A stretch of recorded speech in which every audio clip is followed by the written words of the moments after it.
હવે અમૃત નીકળે ને ત્યારે પાછા અહીંયા આવશું એમ ન કીધું. વિષ પાન કરી ગયા ભોળાનાથ, કામ પૂરું થઈ ગયું, પગે લાગે મહાદેવ મહાદેવ હાલો અમે જઈએ. હો ભગવાન કે જાઓ, ઘર ભેગા થાવ, તમારું મારે કઈ કામે નથી, તમે જાઓ તો હું સમાધિમાં બેહું. એમ ન કીધું. પાછું અમૃત નીકળે ત્યારે આવશું, નતર વિષ નીકળ્યું ત્યારે ગયા તમે.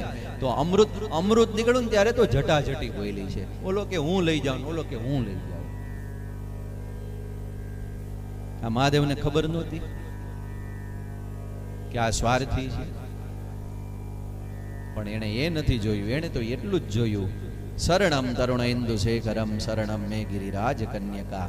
મારા શરણે આવ્યો કૈલાસમાં, એટલે મારે હવે એને ગતિનું દાન કરવાનું છે, એનું કાર્ય સિદ્ધ કરવાનું છે.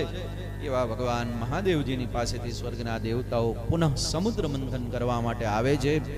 સમુદ્ર મંથન થવા લાગ્યું અને એ સમયે એરાવત હાથી નીકળે છે, ઇન્દ્ર મહારાજ રાખે છે, કૌસ્તુભ મણિ નીકળ્યો ભગવાન વિષ્ણુએ રાખ્યો, કલ્પ વૃક્ષ નીકળ્યું. સ્વર્ગના દેવતાઓ કહે કે અમે મોકલી દઈએ સ્વર્ગની અંદર. અને જગત આખાને જેની જરૂર છે એ ભગવતી પરાંબા ત્રિગુણાત્મિકા રાજરાજેશ્વરી દ્રવ્યની અધિષ્ઠાત્રી દેવી મા ભગવતી મહાલક્ષ્મીજી વરમાલાની સાથે સમુદ્રમાંથી પ્રગટ થયા છે. હાથમાં વરમાળા છે એટલે બધા સમજી ગયા કે આ કોઈકનું વરણ કરશે વરના રૂપમાં. એટલે બધા આમ હમાનમા થવા માંડ્યા. લક્ષ્મીજીની તો કોને જરૂર નથી, બધાને જરૂર છે ને. લક્ષ્મીજી બધાને જોવે છે.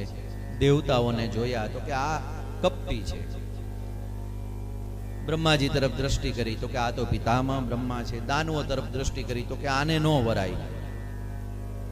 અને એ સમયે ગરુડ ઉપર બિરાજમાન ભગવાન વિષ્ણુ તરફ દ્રષ્ટિ ગઈ. પૂછ્યું કે આ કોણ છે, આની ઓળખાણ આપો તો.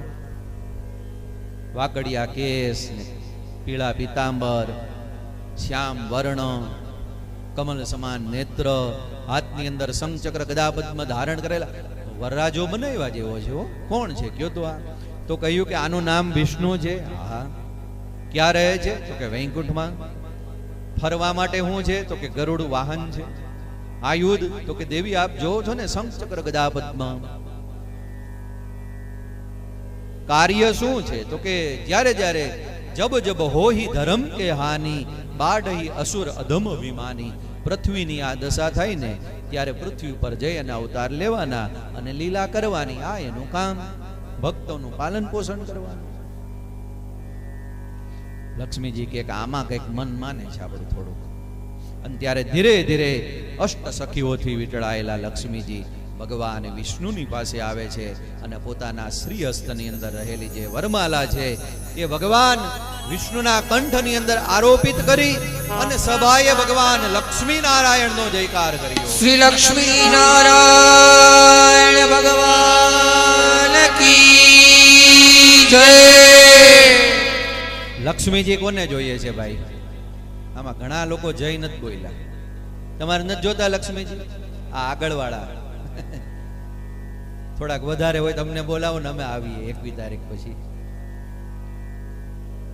એ લક્ષ્મીજી જોતા હોય ને બધા બે હાથ ઊંચા કરી અને ભગવાન લક્ષ્મી નારાયણ નો જયકાર કરો. શ્રી લક્ષ્મી નારાયણ ભગવાન કી જય તમારે બોલવાની છે. આ લોકો ખાલી લક્ષ્મી નારાયણ ભગવાન કી જય તમે બોલજો. હાલો. શ્રી લક્ષ્મી નારાયણ ભગવાન કી. હવે સાચું, જરૂર તો લક્ષ્મીની તો બધાને હોય ને, કોને ન હોય. ભગવાન લક્ષ્મી નારાયણ આજે યુગલ સરકાર થયા છે. ફરી સમુદ્ર મંથન થયું અને વારુણી પ્રગટ થયા. દૈત્યોને કીધું કાલ્યો આ તમારા કામની વસ્તુ છે. વારુણી એટલે મદિરા. પીવો, બેભાન થાવ અને મોજમાં રાજા પાટમાં પડ્યા રહ્યો તમ તમારે. દૈત્યોને વારુણી આપી. અંતમાં સમુદ્ર મંથન જ્યાં થયું તો ભગવાન ધન્વંતરી નારાયણ અમૃત કુંભ લઈ અને પ્રગટ થયા. દૈત્યોને ખબર પડી કે આમની અંદર જ અમૃત છે અને ત્યારે કુંભને આંચકી લીધો. ત્યારે દેવતાઓ ભગવાનના શરણે ગયા.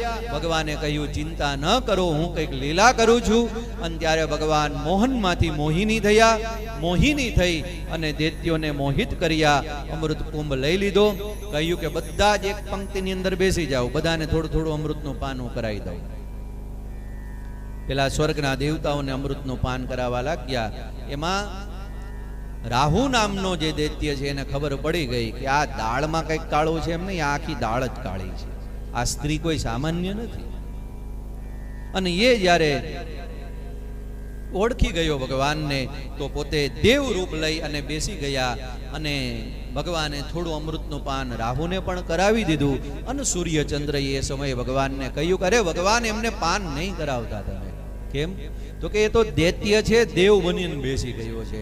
અને ત્યારે ભગવાને પોતાના ચક્રને છોડ્યું, ધડ મસ્તક અલગ કર્યા.